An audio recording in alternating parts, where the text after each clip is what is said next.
नया टॉपिक देखते हैं, integral and fractional part of binomial expansion. अच्छा, इसके पहले किसी भी रियल नंबर का इंटीग्रल और फ्रैक्शनल पार्ट क्या होता है ना, उसको देख लेते हैं एक बार। तो जैसे ये हमने नंबर लाइन बना ली और ये जो है 0 है, यदि तो हमारे पास नंबर है वो पॉजिटिव है, सपोज पॉजिटिव 2.4 है ना, 1 यहाँ पे आ गया, 2 इधर आ गया और 2.4 यहाँ पे कहीं पे आ गया नंबर लाइन पे, ठीक है। तो इस 2.4 का जो इंटीग्रल पार्ट है ना, मैं उसको पाई बोल देता हूँ। इंटीग्रल पार्ट इसका क्या हो जाएगा, 2 हो जाएगा, ठीक है। ये तो इसका इंटीग्रल पार्ट हो गया। अब फ्रैक्शनल पार्ट इसका क्या हुआ, ये फ्रैक्शनल पार्ट हो गया है ना। फ्रैक्शनल पार्ट को यदि मैं एफ बोल दूँ तो फ्रैक्शनल पार्ट जो है 0.4 हो गया, ठीक है। अच्छा, नेगेटिव नंबर का भी इंटीग्रल और फ्रैक्शनल पार्ट है ना, थोड़ा सा ध्यान से देख लें। सपोज 1 2 3 है ना, -1 -2 -3, हमारे पास में नंबर है -3.2, ठीक है। तो एक चीज तो ये ध्यान रखें कि ये जो फ्रैक्शनल पार्ट है ना, fractional part is always positive, ठीक है।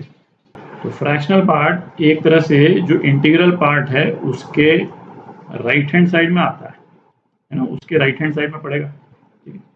अच्छा, नंबर लाइन में -3 और सपोज यहाँ पे -4 है, तो 3.2 -3.2 यहाँ पे कहीं पे पड़ रहा है ना, -3.2, ठीक है। इसका फ्रैक्शनल पार्ट जो है, यदि इस नंबर को मैं नंबर x बोल देता हूँ, तो x जो है वो क्या है, integral part plus fractional part, ठीक है। और फ्रैक्शनल पार्ट हमने अभी डिस्कस किया, इस फ्रैक्शनल पार्ट जो है ये पॉजिटिव ही होता है, ठीक है। तो -3.2 के केस में जो इंटीग्रल पार्ट है वो क्या हो जाएगा, इंटीग्रल पार्ट -4 और फ्रैक्शनल पार्ट -4 के राइट हैंड साइड में, -4 के राइट हैंड साइड में ये वाला पोर्शन, ये कितना हो गया, 0.8 हो गया, ठीक है। तो फ्रैक्शनल पार्ट इस वाले केस में क्या हो गया, 0.8, और है ना, इन दोनों को यदि अपन ऐड कर देंगे तो अपने पास में क्या आ जाएगा, -3.2 आ जाएगा, ठीक है। तो पॉजिटिव और नेगेटिव नंबर में है ना, ये जो डिफरेंस है इसको ध्यान में रखें। बाइनोमियल एक्सपेंशन में जो इंटीग्रल और फ्रैक्शनल पार्ट की जो अपन बात कर रहे हैं, तो क्या है कि जैसे यदि तो हमको एक्सप्रेशन दे रखा है 2 + 3⁵ ये तो हमको मालूम ही है कि इस वाले टर्म को यदि हम एक्सपैंड कर देंगे तो इसके एक्सपेंशन में जितने टर्म्स आएंगे वो भी नेचुरल नंबर होंगे, ठीक है, और फाइनल रिजल्ट भी एक नेचुरल नंबर ही आएगा, ठीक है।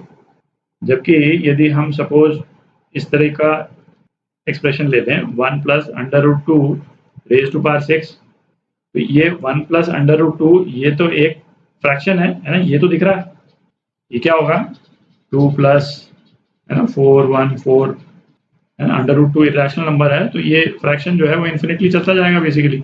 ये raised to power 6, तो ये तो दिख ही रहा है कि इसका जो raised to power 6 जो आएगा, जो भी एक्सप्रेशन आएगा उसमें एक इंटीग्रल पार्ट होगा और एक फ्रैक्शनल पार्ट होगा, ठीक है।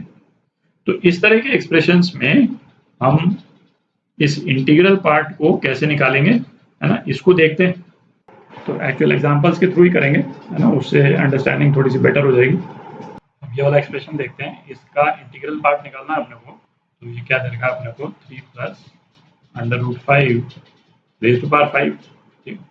तो इसके इंटीग्रल और फ्रैक्शनल पार्ट को अपन लिख देते हैं आई तो इंटीग्रल पार्ट, और f1 जो है वो उसका फ्रैक्शनल पार्ट बोल देते हैं अपन।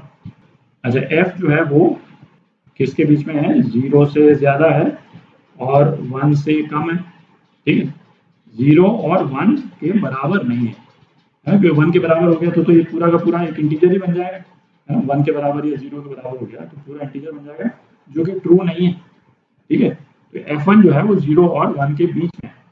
तो इसको हम एक्सपैंड करते हैं, तो 5c0 3⁵ plus 5c1 3⁴ √5 plus 5c2 3⁵ √5² है ना। इस तरह से एक्सप्रेशन आ जाएंगे और लास्ट एक्सप्रेशन जो अपना क्या आ गया, 5c5 3⁵0 और √5⁵5 आ गया, ठीक। अच्छा, इस एक्सपेंशन में आप देखें कि इस सीरीज के जो ऑड पोजीशंस पे जो टर्म्स आ रही है, ये वाली टर्म है, ये वाली टर्म है, ये वाली टर्म जो है वो फ्रैक्शनल नहीं है, क्योंकि इसमें √5 का जो पावर है वो इवन है ना। यहाँ पे √5 का पावर 0 है, यहाँ 2 है, फिर एक 4 आएगा, और ये वाली टर्म्स जो हैं वो फ्रैक्शनल टर्म्स है, इन द सेंस कि √5 का जो पावर है वो ऑड आ रहा है, तो एक फ्रैक्शनल टर्म आ जाएगी। इन टर्म्स को अपन एलिमिनेट कर दें, तो एलिमिनेट करने का बेस्ट तरीका क्या है भाई, इसी का जो कॉन्जुगेट है ना, इससे हम ऐड कर देते हैं, है ना। इस तरह के एग्जांपल्स अपन कर चुके हैं पहले।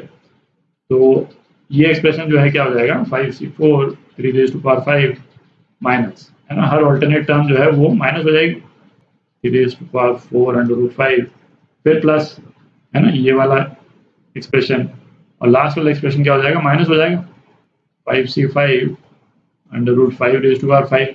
ठीक है, इसको अपन ऐड कर दें।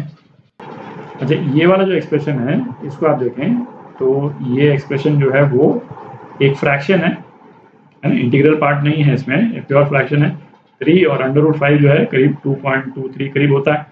ठीक है, इंडेफिनेटली, है ना, इरेशनल नंबर है, इंडेफिनेटली कंटिन्यू करेगा, तो इसका पावर जो है वो भी एक फ्रैक्शन ही आएगा। ठीक है, तो इस फ्रैक्शन को अपन क्या बोल देते हैं, इसको अपन f2 बोल देते हैं। इसको मैं हटा देता हूँ यहाँ से।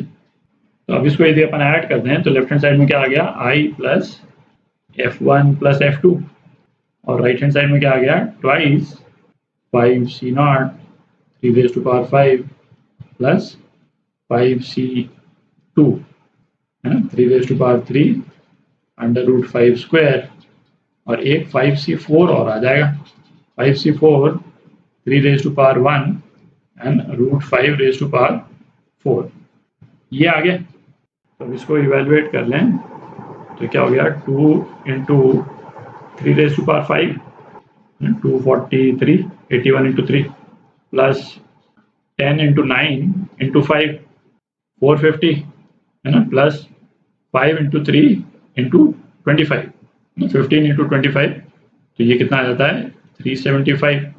ठीक है, तो ये क्या आ गया, ये 2136 आ गया ये एक्सप्रेशन। अच्छा, अब आप देखें, जैसे f1 जो है वो किसके बीच में था, इसकी वैल्यू 0 से 1 के बीच में, 0 और 1 इंक्लूडेड नहीं है।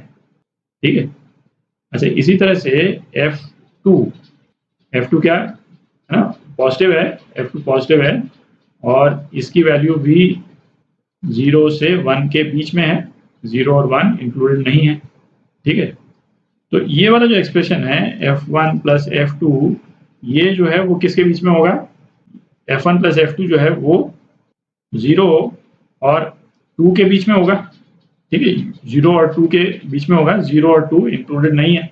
ठीक है, अच्छा, अब आप देखें, ये जो राइट में ये जो टर्म आई है ये क्या है ना, इंटीजर है। ठीक है, और लेफ्ट हैंड साइड में आई, ये तो इंटीग्रल वैल्यू है, ये तो हमको निकालनी है, ये तो इंटीजर है, बाय डेफिनेशन ही हमने इंटीजर लिया है।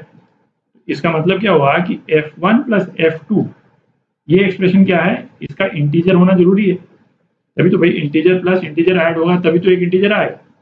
तो इंटीजर को फ्रैक्शन से ऐड कर देंगे तब तो राइट हैंड साइड में इंटीजर नहीं आ सकता। ठीक है, तो f1 प्लस f2 एक इंटीजर है जो कि 0 और 2 के बीच में है, तो 0 और 2 के बीच में तो एक ही इंटीजर है, कौन सा इंटीजर, 1।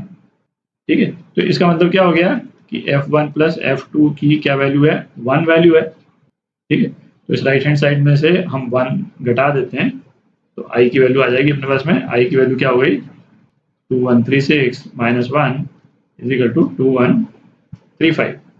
ठीक है, तो ये आपका आंसर